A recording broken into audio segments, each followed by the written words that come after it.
Hello, I think very good afternoon, everyone. I would like to start this by asking first our DG, Ramesh Subramanian, to say a few words of introduction and opening.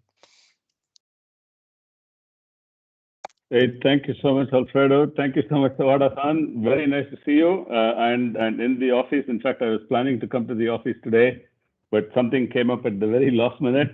Very nice to see you, and thank you so much for joining us. This is a fascinating topic in a very important sub-region for ADB and an SERD.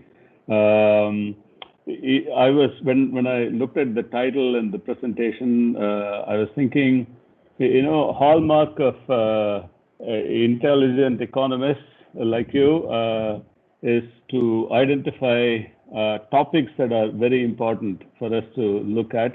That you've always done in your work. I've always admired you for that, and this topic is no exception. The second hallmark is actually to come up with an attractive title.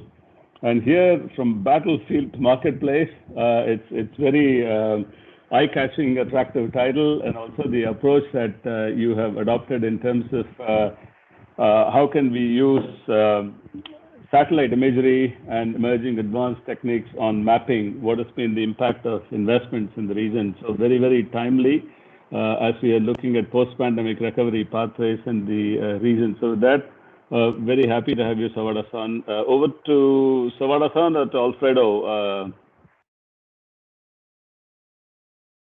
Alfredo, do we ask Sawada-san to start? Yes. Do you want to say anything, please? Let me start. Thank you very much, Ramesh, for the words of introduction, and very good afternoon, everybody.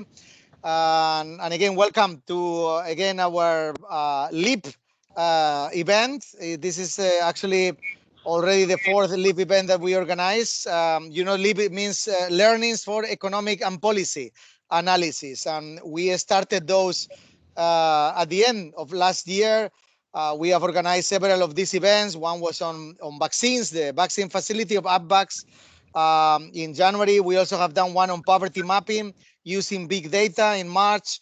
And we did one also on the impact of flooding through the use of Earth observation tools, combining with the big data in April. We always keep this quite focused. There's going to be only one presentation of about 20 minutes, and we encourage very much your participation. The event will last only 1 hour exclusively.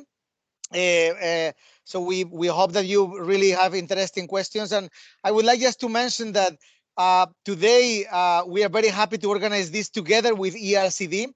As you know, we try always to do this with other departments when possible. ERCD and SERD are having a very close coordination and participation on many areas, and this is one. And I think we were very, very happy when Sabada-san came to us and said that and proposed, to do a comprehensive study on assessing really the corridors, the GMS corridors.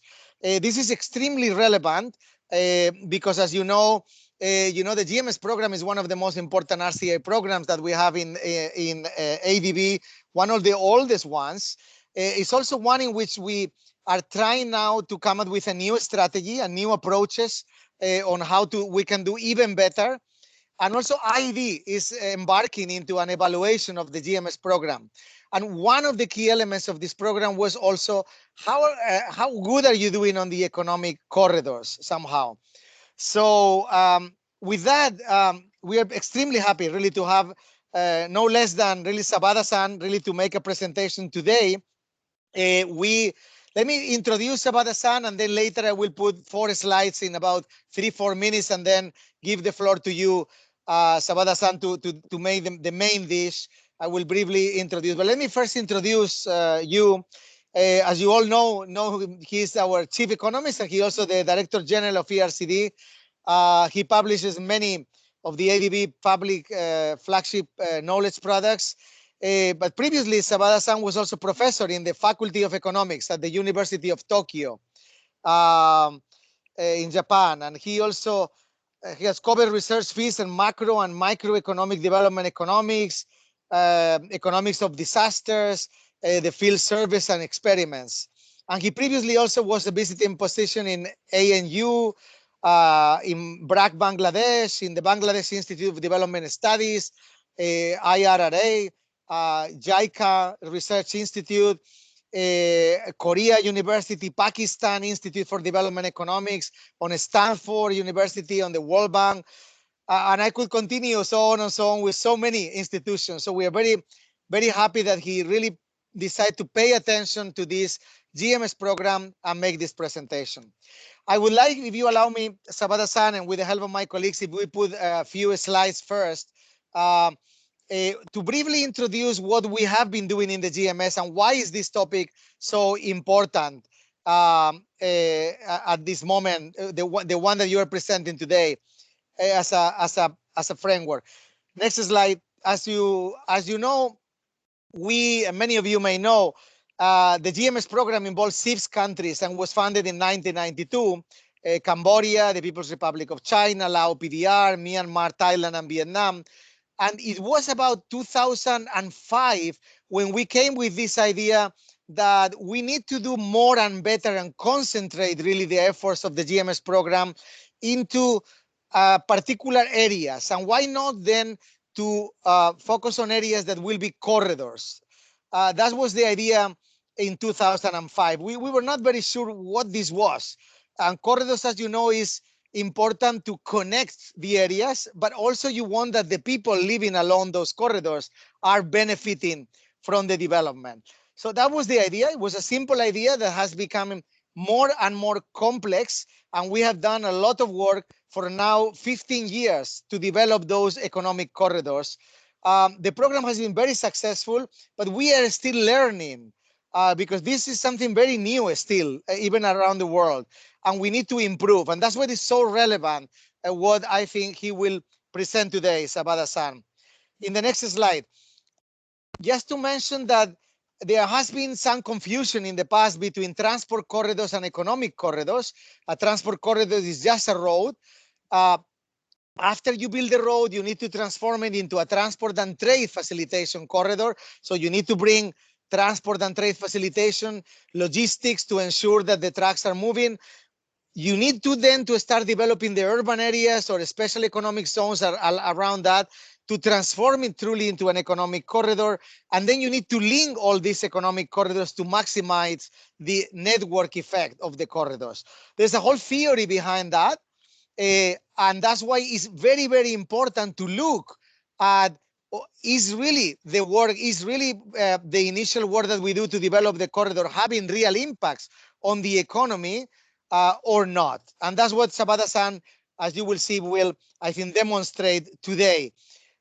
We also look and we assess at the quality of the corridors, but we never did a study such as the one that he will be presenting to us today. Next slide. Just to say again that everybody talks about agglomeration economies, and we are now thinking on a new approach under the new strategy of the GMS. And that's what is very important, what also he will present to us today, because that new approach is how can we do better on developing those corridors? For example, should we expand those corridors and link them with regions outside of the GMS? Should we widen the corridors so the people living nearby the corridors in rural areas will benefit? Should we maybe maximize agglomeration economies and focus on the border areas?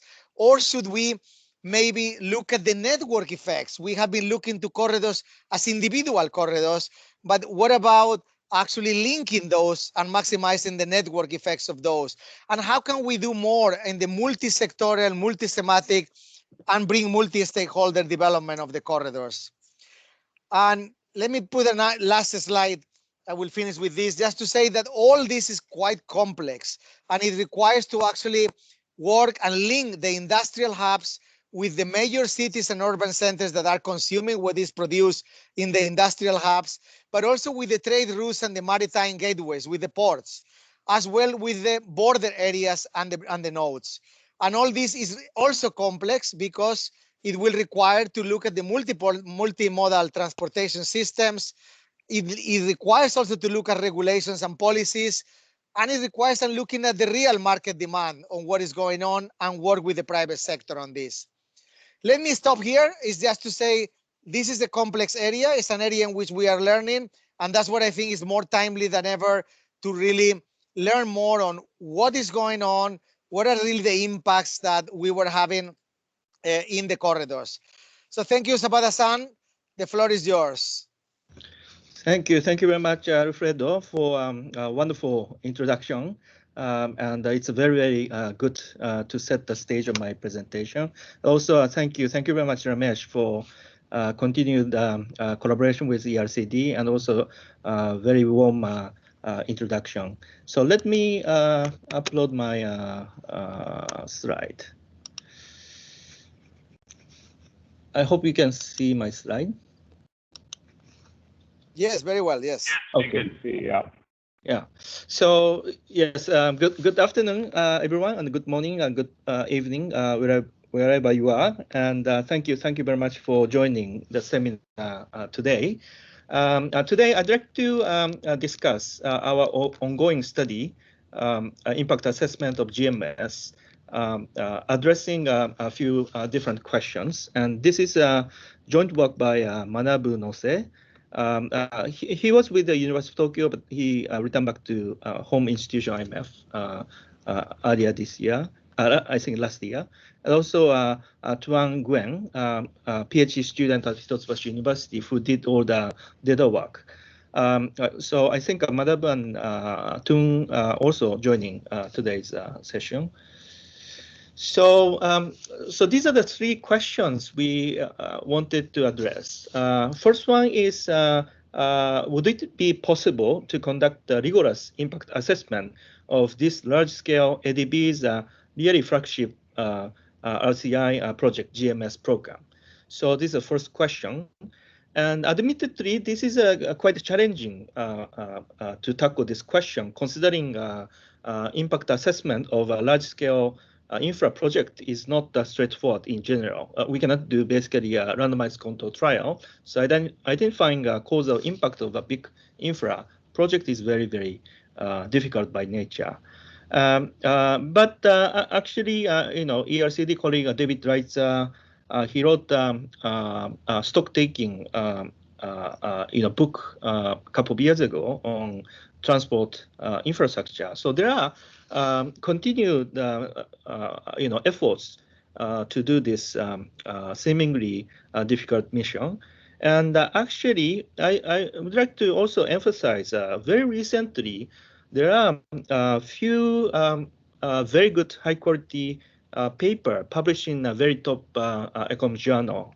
One paper, I think last year, American Econ Review published a paper on India, road infrastructure poverty impact in India, and also a forthcoming article in Journal of Political Economy, looking at the various infrastructure investment in 1970s and 1980s in Tanzania and long-term consequences using satellite imagery, and also Econometrica. Econometrica is the most technical journal and top journal in economics. I think last year there was a paper looking into impact of a bridge construction in Nicaragua. So I really see emerging big literature on infrastructure assessment using innovative data, including satellite imagery and other Earth observation data. So you may say our effort is really part of this big wave of rigorous impact assessment or infra. So this is a little bit longer explanation of the first question.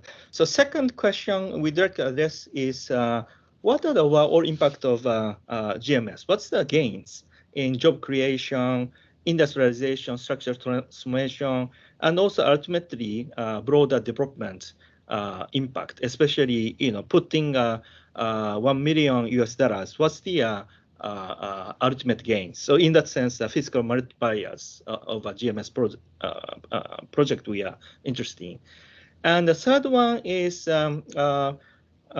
we also want to examine impact of GMS on reducing inequality or exacerbating inequality, and especially spatial inequality across the space. So these are three questions we wanted to postulate as a fundamental question.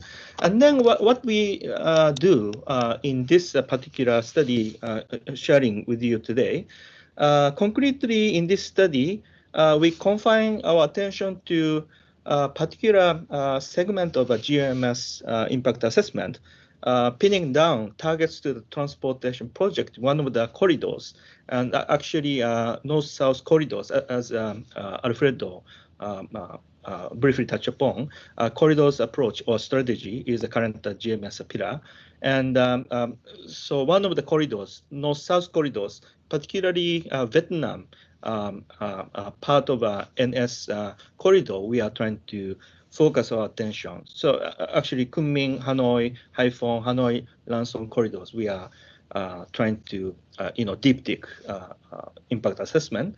And as for the data, we employ satellite imageries and ground level data to grasp baseline situation and also overall development pattern.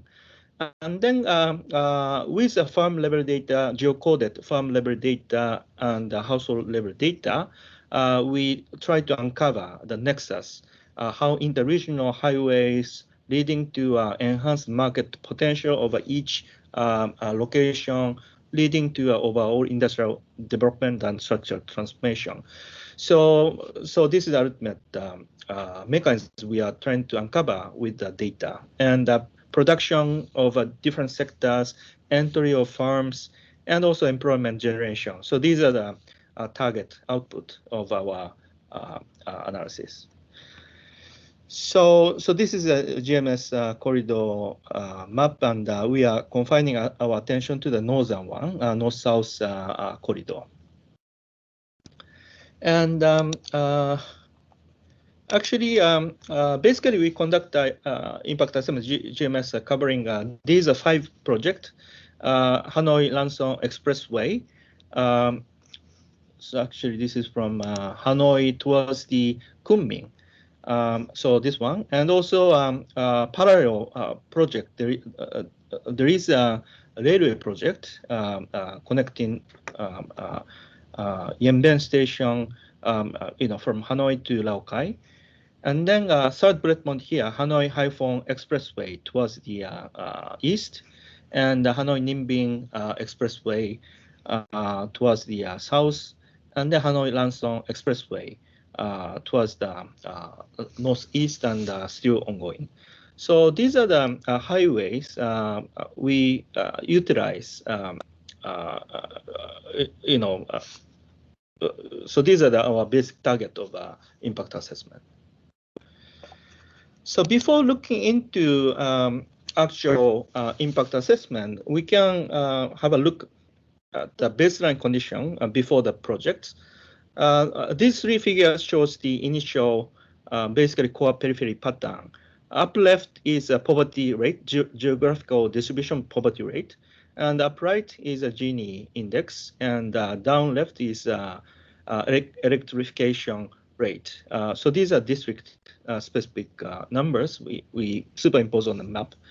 And poverty rate top left basically shows the Red River Delta around Hanoi. We see systematically lower poverty. And then northeast and northwest are red, meaning a higher, much higher level of poverty in year 1999. Similar pattern can be found for Gini index. Again, Hanoi, we see more equality. And then suburban or periphery area, we see more inequality. Electrification rate, the same. Hanoi is better, and then periphery areas are worse. So 1999, we see clear core periphery pattern in this Vietnam segment of a north-south corridor. So starting from this, we would like to quantify what's the impact of a highway project, very important core project of GMS, changing this initial core periphery pattern. And also, we can use the daytime satellite imageries from Landsat to see to confirm a similar pattern. So left is a 2010 Landsat imageries. Red is a proportion of a build-up. We see red is really confined concentrated in Hanoi. And then 2019 land cover map right chart shows the actually Hanoi continued to be red, but we see some emergence of red spots along the GMS corridors. So actually, this also seems to indicate development along the highway projects. Recently, nighttime satellite imagery nighttime data and the luminosity level captured by satellite have been used as a GDP proxy in economics research. So we can use nighttime change over time to see which part has been developed over time. So left chart shows the 2012 to 2016 nighttime light changes, and red shows the luminosity level increased. So we see Hanoi is really red, so indicating that the Hanoi developed over this 4-5 years horizon. And the right chart a little bit extended 2016 up until 2019.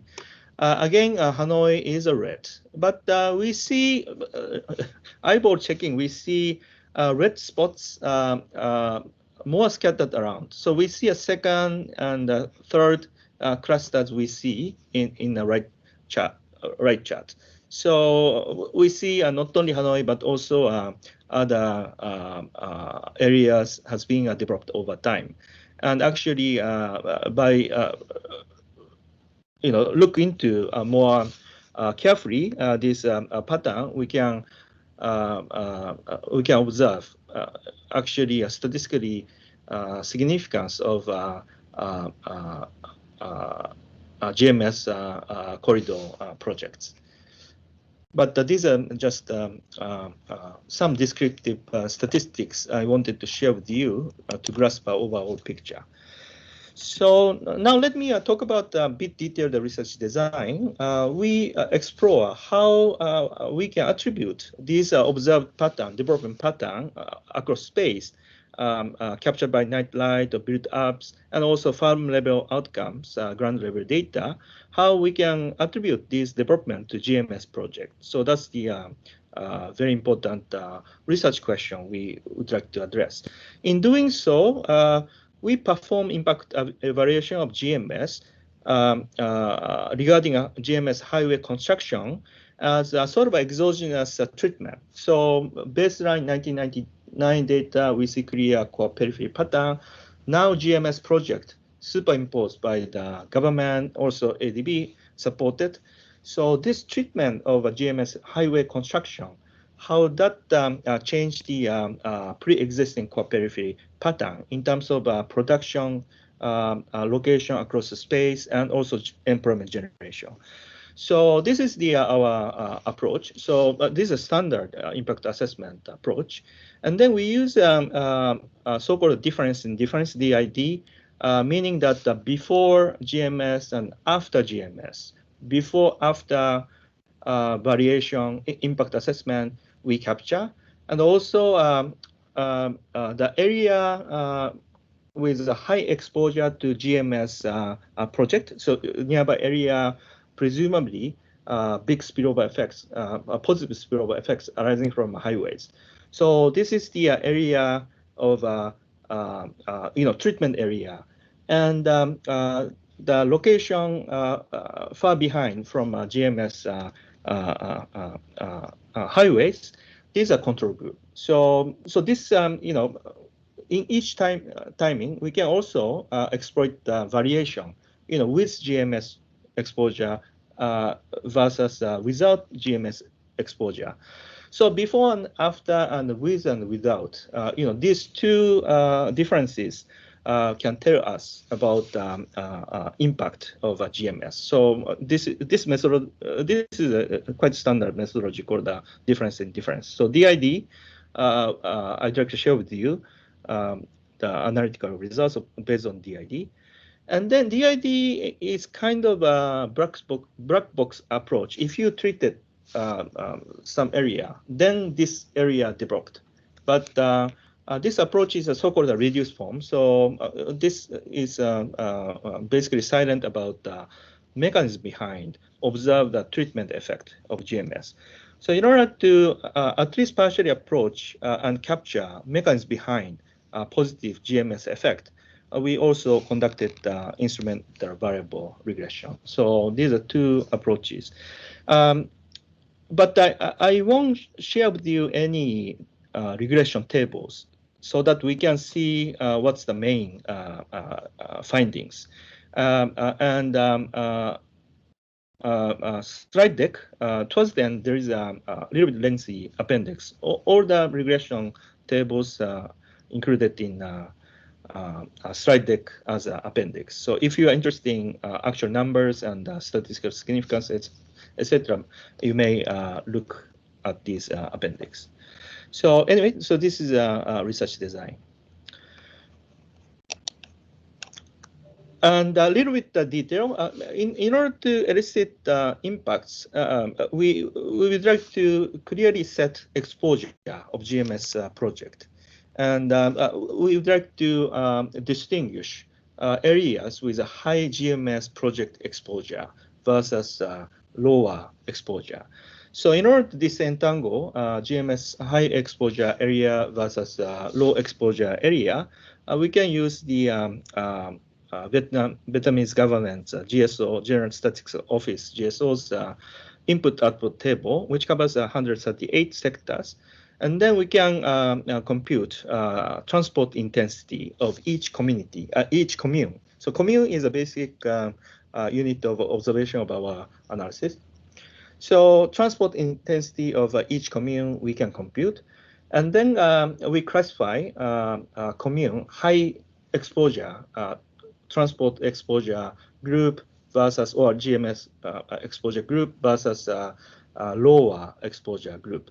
So in some analysis, we set the threshold 50%. So above median transport intensity commune as exposed group, and then below median is a control group. So actually, this is one example, and this map shows the how high exposure treatment commune distributed across space.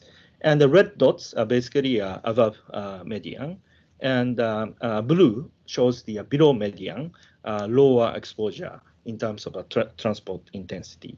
So basically, we confine our attention to the what happened before and after GMS. Among these blue dots, red dots, where transport intensity higher than a particular threshold. Here we set the 50% of a whole commune as a threshold, but some specification we confine our attention to a top 25%.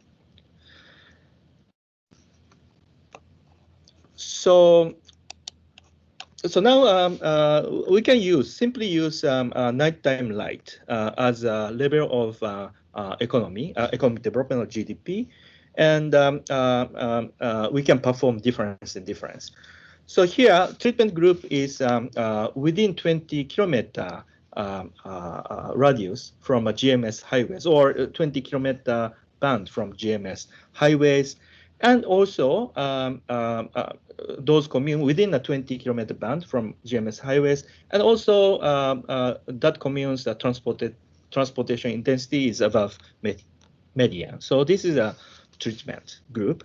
And then control group is other commune. By the way, we confine our attention up to 100 kilometer band from GMS highways. And then outcome variable is luminosity level captured by satellite, nighttime satellite. And if we set the 2012 as the before and the 2016 as after end line, then Red River Delta shows the significant improvement in luminosity level. Actually, this is a luminosity level, a little bit difficult to interpret. I should have divided by average luminosity level to see a growth rate. But anyway, Red River Delta shows over 4-5 years horizon big impact of GMS highways treatment. Northeast, northwest in peripheral area, according to statistical analysis, impact not statistically significant, although point estimates are positive. But if we extended our observation timeline from 2012 up to 2019, then both Red River Delta and northeast and northwest shows the positive impact, meaning that communes located within a 20-kilometer band within GMS highways, as I showed you 5 highways, and then also initially transportation exposure intensity is higher. These communes seems to show a big impact of a GMS project. So this is like overall impact assessment. But now let me share the result using ground level data together. And here, ground level data, also we can use a different database collected by GSO. And also commune level analysis we can do. The first data is a district or commune panel data set from GSO, and farm census data 2011-2016, and annual surveys of enterprise 2006 up until 2016 we can use. And these data provide the wage, employment, and farm financial data. And the Vietnam Household Living Standard Survey, VHLSS, also provide household level information, population, and housing price. Although today we don't share with you the result focusing on housing price. And so in the data, we can we confine our attention to within 100-kilometer band from GMS highways.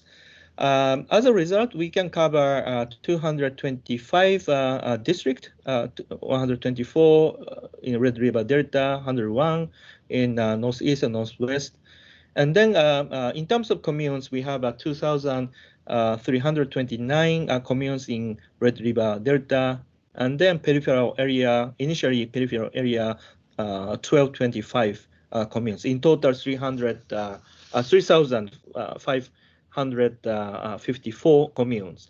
And so that's our target or unit of observation.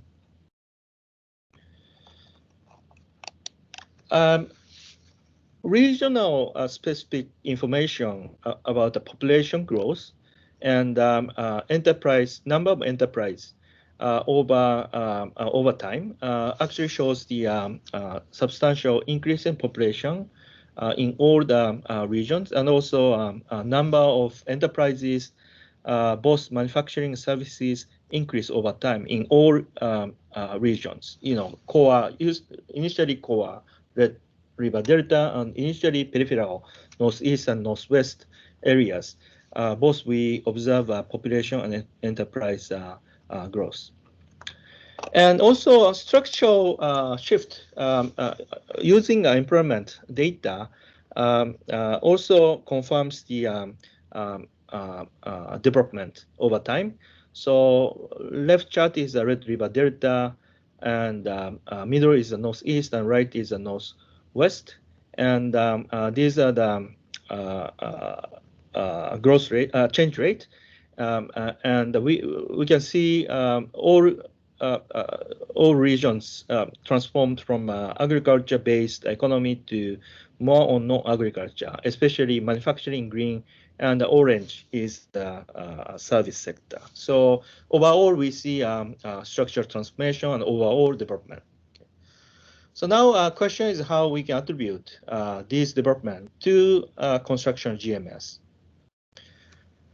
So two empirical results I wanted to share quickly, and then I'd like to complete my presentation. So first is difference in difference. So we can take a number of firms in each sector, sectoral employment, and sectoral employment share as outcome variable in difference in difference. And then we do this difference in difference. Again, treatment group is within 20 kilometers from GMS highways, and also communes which has a transportation intensity in top 25%. So rather than median cutting off 50%, now I set the higher threshold so that we can highlight impact of GMS clearer.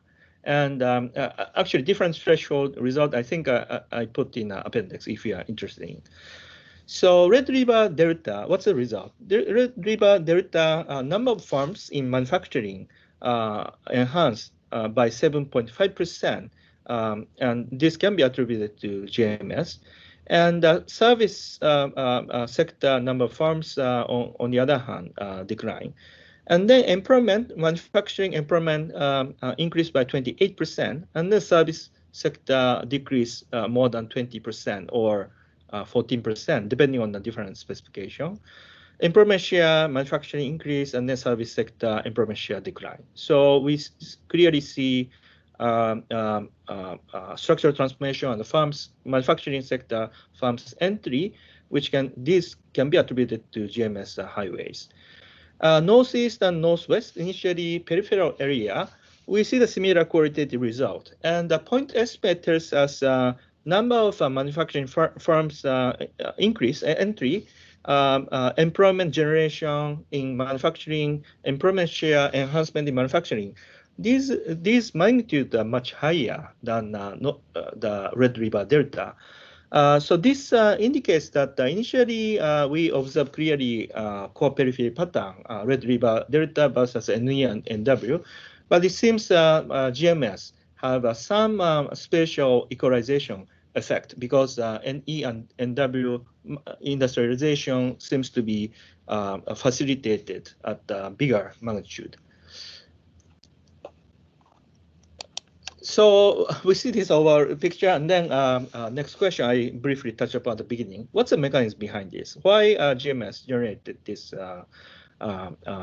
impact in manufacturing and also employment?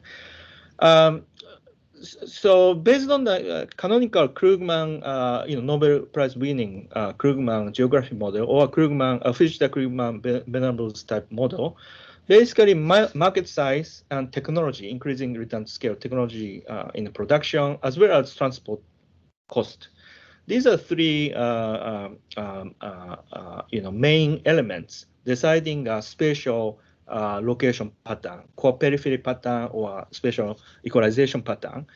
And of course, transportation cost is our policy variable. GMS reduced transportation cost substantially, especially in the nearby treatment communes. But market size, we don't know. We haven't used so far. So based on this Krugman type model, next stage is in order to uncover mechanisms behind the observed impact of GMS, we zoom into the role of market size. So availability, labor, and also existence of a consumer thickness of market, we would like to analyze, incorporating our analysis.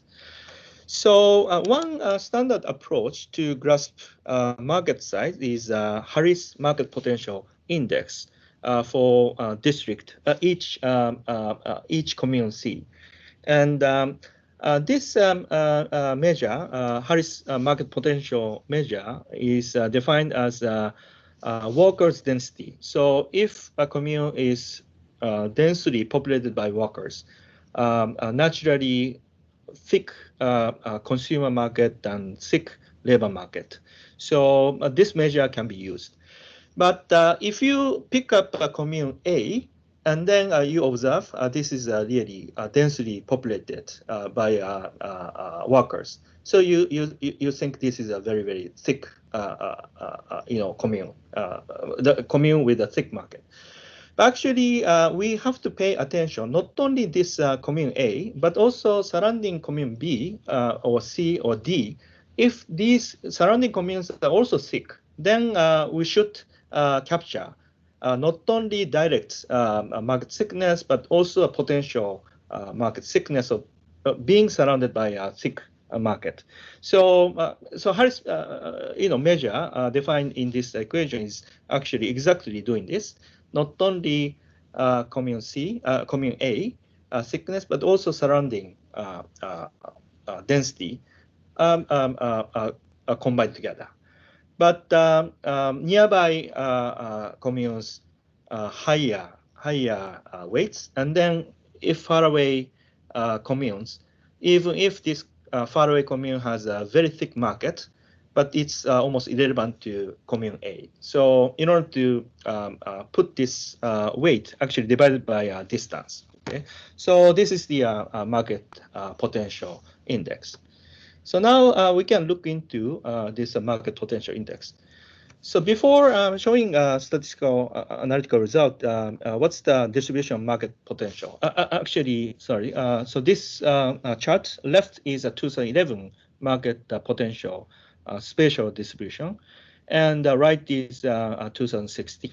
2016. Again, we observe Hanoi and Red River Delta has a very thick market, and then peripheral area a relatively lower thickness of the market.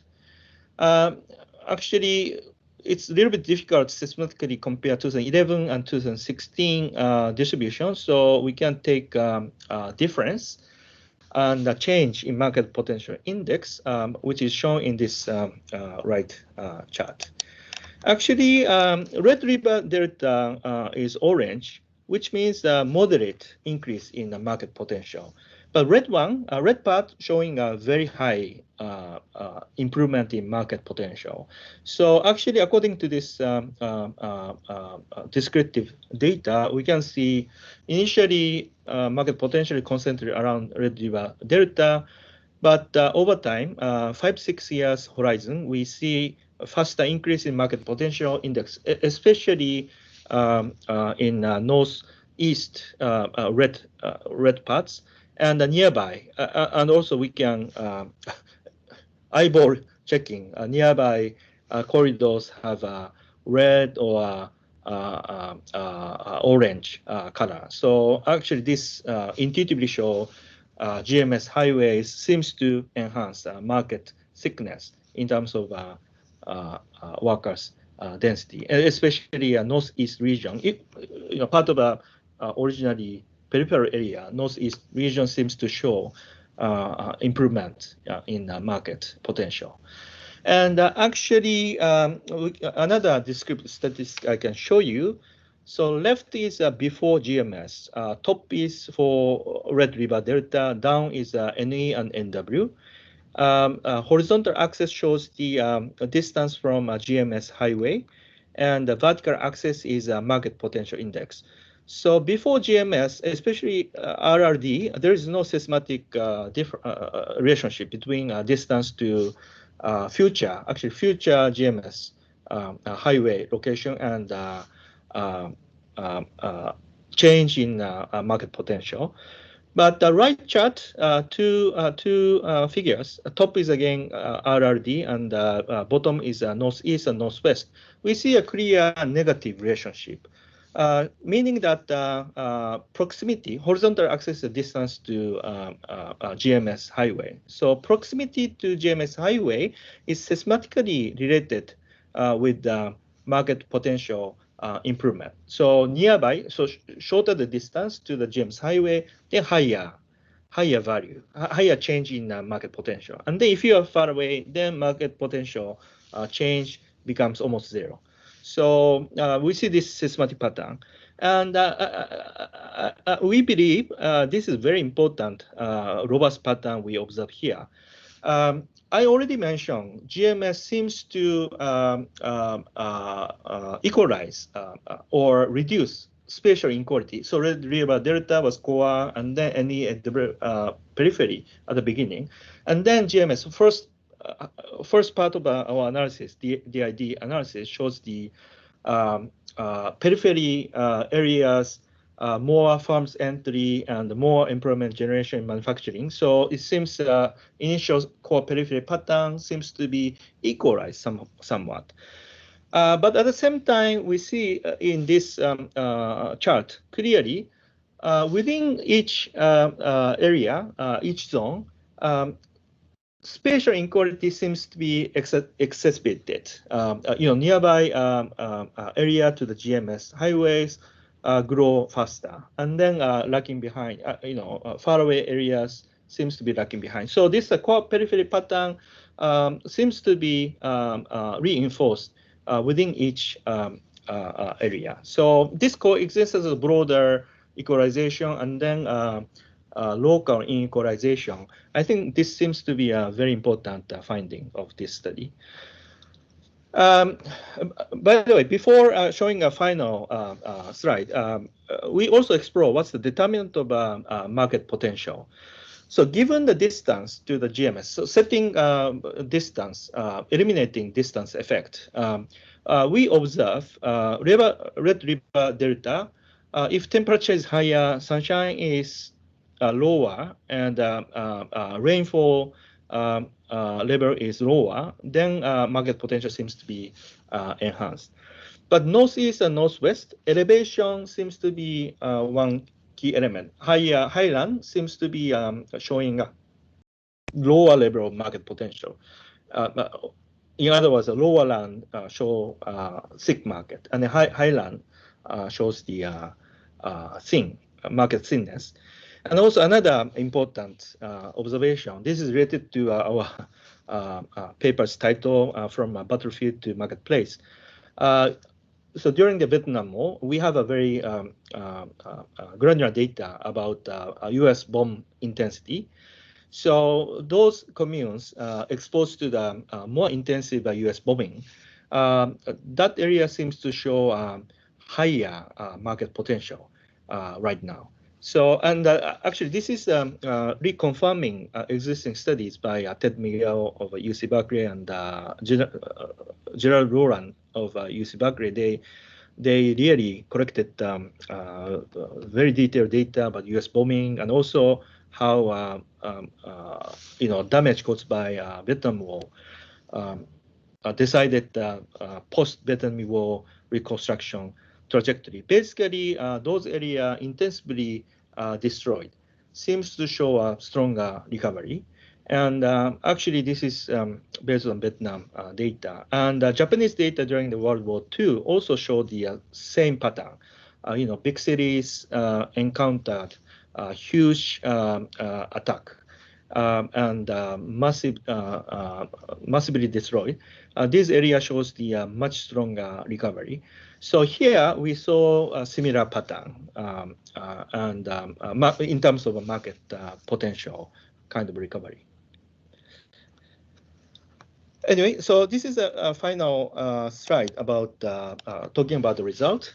So our structural estimation, or instrument variable estimation, shows the 1% increase in the market potential facilitated firms' entry in manufacturing sector. RRD number of firms increased by 0.81%. Actually, NENW same. So 1 percentage point increase in market potential, leading to 0.8% increase in number of firms in manufacturing. Basically, GMS highway proximity nurture thicker market potential, leading to entry of manufacturing firms. And in terms of firm size, Red River Delta, according to our study, our analysis across the board, not only small and medium, but also large enterprises enter in Red River Delta. But NENW, impact of this firm entry seems to confine to a small-scale enterprise group. So again,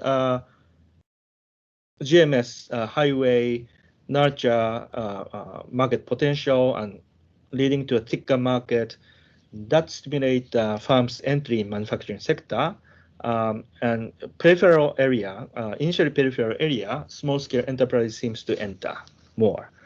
And employment share in manufacturing increase as a result, especially in NE and NW. So these are the results we obtain. So let me wrap up. First, initial core peripheral pattern has been transformed by GMS, and highway seems to be leading to spatial income convergence. So initial core peripheral pattern over the big space seems to be equalized over time. And according to the last analysis, a 1% increase in market potential leads to a 0.8% increase in number of manufacturing firms. So in both core and periphery cities. So one important channel is a GMS, highways constructed, and then market became thicker in terms of a labor market and consumption market. And that really triggered entry of firms. And this happened not only Red River Delta, but also initially peripheral areas. And overall impact seems to be more salient in a peripheral city, so that over the large space, core peripheral pattern seems to be equalized. But having said this, heterogeneous impact within each area and between GMS treatment area, commune and control area. I think agglomeration economies are really rather concentrated to nearby GMS regions. So actually within each set of communes, each regions, there is some, nearby GMS highway area grow first, and then a little bit remote areas from GMS highways lagging behind. So this localized kind of within regional core peripheral pattern also seems to emerge. So so these are the main result. And then I'd like to mention two things. First, so for this study, we didn't collect our own customized data. We just rely on satellite imagery, national statistics, microdata, and basically administrative data. So GSO collected data.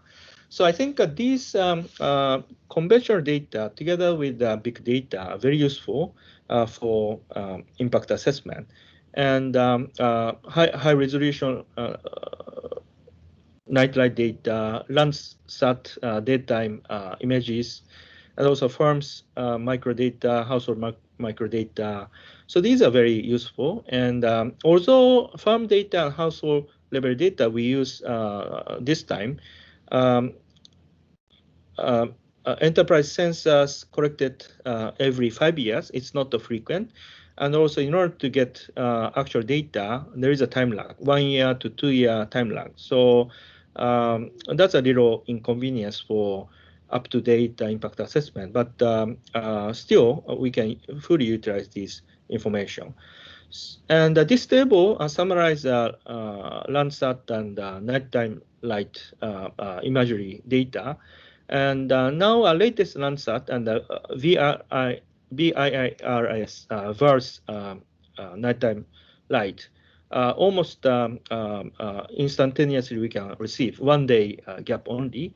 Although crowd cover adjustment, etc., we cannot really get the daily. We cannot really use the daily satellite imageries, but actually up-to-date data are available, and also continuously available. So VERS data, monthly data is acquired. So I'd like to emphasize it's quite important to tap this existing data for large-scale impact assessment. And again, looking this emergence of big literature and top journal paper, I think people already started using this type of data to do to perform rigorous impact assessment. And finally, I'd like to briefly mention our future plans. JFPR Quality of Infra TA has been approved in March and headed by Takashi Yamano area, and I think Takashi is also joining this today's seminar. And we, as a part of this Quality of Infra TA, JFPR TA, we plan to continue GMS studies. So first one is today I shared with you analysis based on the Vietnam data, but actually this Hanoi corridor connected up to Yunnan province. So we are also looking into Chinese data. So Vietnam-China trade corridors, we are continuing to study. And also this time we confine our attention to North-South corridor and Vietnam part. But actually, as a separate project, we are planning to do a large-scale 6-country altogether since 1992. What has been a large-scale impact of GMS. So we are already started planning this large-scale impact assessment. And data availability is a bit challenge, but also we are trying to utilize some structural trade models to help identify impact. And also lately, there are more granular high-frequency mobility data is getting available, and vehicle mobility and also people's mobility data are getting available. So we are also looking into this new type of high-frequency big data to do impact assessment of GMS. So these are the future plans already started. Okay. With that, I'd like to stop my presentation. I think I spent too much time for my presentation, but thank you very much. No, thank you very much, Sabada-san. I think this is great. I'm gonna ask for any comments, any questions to you. I found that please raise your hand, put the hand there. You can also put a comment if you want. If you prefer to send your question to Sabada-san in the chat box. I think, I mean, you have covered a lot. I still can see there's a lot of participants, more than 65 participants here. And although we normally keep it shorter, I didn't want to cut you because I found it fascinating, Sabada-san, very relevant, as we were saying. I think very clear impacts coming up from the GMS projects, from the GMS corridors in this case, that they are in several of the corridors that you have tackled. And also very interestingly, also the idea of reducing even inequality.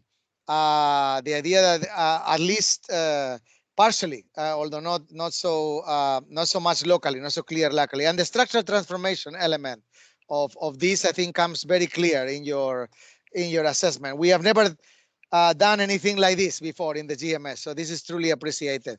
Yeah. Can I ask also, anybody? One point I forgot to mention is, you know, Alfredo, in your presentation, you highlighted the role of secondary roads and last mile infrastructure, right? So actually, our result is consistent with that necessary policy measures, because we observe GMS generated positive impact, but that impact seems to be confined to nearby communes. If you are far away, the benefit decay. So I think connecting main, you know, backbone highway to you know, secondary corridor or smaller cities and towns, I think that's very important to further you know, gain a spillover effect from GMS highways. So I think I thought that what you described at the beginning is consistent with our findings.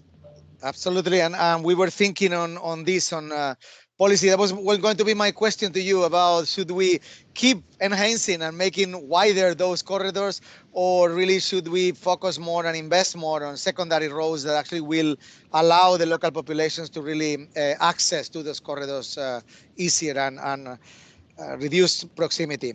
I don't see any hands. Don't be shy. Please, any questions? I can see Edimon already. Please. Yeah. My hand was up. Alfredo, just one question, and one comment. I think on your result, it seems like the impact on manufacturing is quite positive, but for service is negative or neutral, right? Right. So shouldn't they be complementary? That is one question. And then on the impact on SMEs, I think it makes sense because majority of companies in this country are actually SMEs. So if the benefit majority are going to SMEs, I think it quite makes sense. Thank you.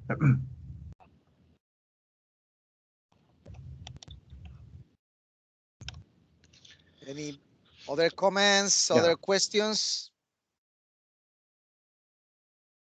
So probably my one possibility is pre-GMS situation. Service sectors are very small and very inefficient.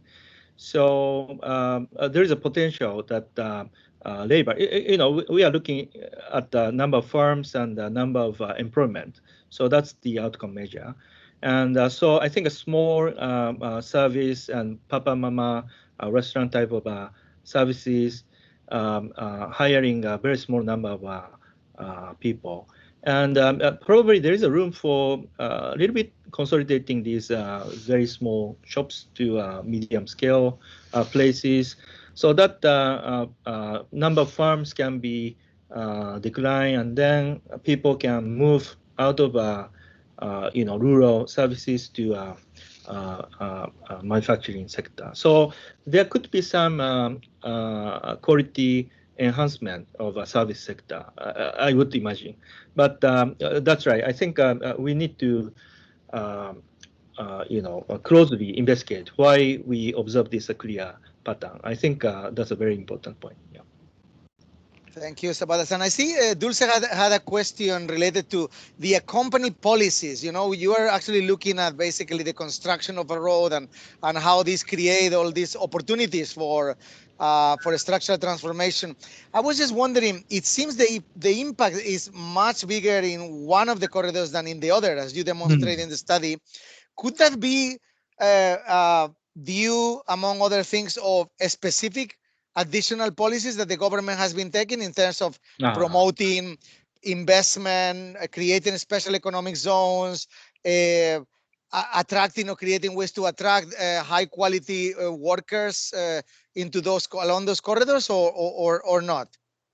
Yeah, that's a good point and a fair comment. I think because we didn't really compile the data about different complementary government programs and interventions. So our result, especially difference in difference results, can be taken as in mathematics, it's a total derivative. GMS come in, and then government also provide different supplemental policies, all bundled together. What has been the impact? So today I share with you this overall impact. So this is a total derivative. I think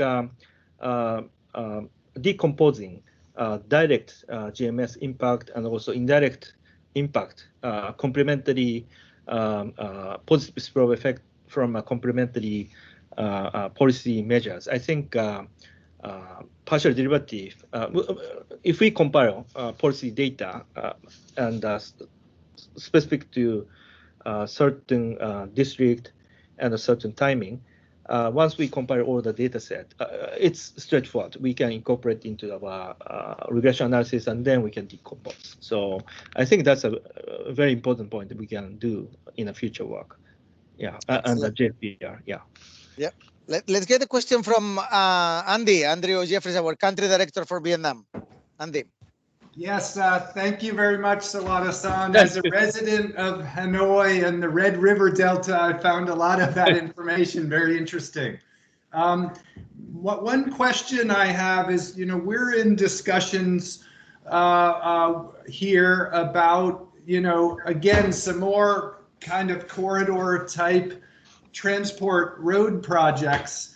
When you look at them from a pure transport perspective, we see, at least early on, limited traffic flow that makes the projects harder to justify. But there's some good kind of economic, intuitive rationale for them. And I'm just wondering if some of this data and the before and the after and the increased economic activity, do you see this as somehow being useful for showing or justifying some projects that may appear marginal purely from a current transport, traffic flow situation? Yeah, that's a great point. Actually, very recent mobility data from very granular satellite imageries, we can even count the number of vehicles on highways. So, as I briefly touched upon towards the end, JPR TA, hopefully we can identify good mobility data. Probably that can be traced back 3-4 years. So if we can pick GMS project which has been extending in last 4-5 years, I think we can do actually how number of vehicles increase and utilization rate of highways, and then how that translated into development of that surrounding regions. I think hopefully this high frequency granular mobility data, I think we can hopefully we can answer to your questions. And I really appreciate your sort of guidance, by providing questions and cutting angle, so that we can enrich our analysis. So I hope we can stay in touch, close touch, and communicate. Yeah. Thank you. No, thank you. Very happy to. This was very interesting. Thank you. Okay, I don't see any other hand. If anybody want to jump, last chance to ask either a comment or a question to Sabada-san. We will not keep you much longer, but I don't see any other. If well, if not, we normally keep this on an hour. Yeah, anybody was trying? No? Okay. Very good. So if not, please, Sabada-san, let's keep working on this. This is incredibly interesting. It's a very complex area, as I said at the beginning, on how can we develop really an economic corridor. And I think you are adding here a new level, or bringing this to a new level of analysis, really, that demonstrate how important has been really how useful in, the GMS program in terms of developing this idea of economic corridors. Right. And that's not only for transportation, as Andy was mentioning. It's not only to bring people from one place to the other efficiently. Right. That's only a transport corridor, but to really be transformational, really, in the way that the corridors, as you demonstrate here, I think, are really making and attracting not only new investment, but transforming and creating more industry, and even doing so in most cases without really creating huge inequalities. But this will need to be complemented with further policies such as you mentioned, building maybe secondary roads, or that actually offer access, better access to people living close to the corridors, and of course complementary policies to even build on that transformation, either by building special economic zones, more capacity to attract more skilled workers here. But no doubt that is already very, very useful. We hope we can keep working with you and do more studies. Definitely. Thank you very, very much for all your excellent presentation, and all the colleagues for attending us. I can see 70 people were here, still more than 50 with us. Yeah, thank you. Thank you very much, Alfredo. Thank you very much, everyone, for joining. Thank you. Let's stay in touch and stay safe and stay well. Thank you. Thank you very much. Thank you very much. Thank you. Thank you. Thank you.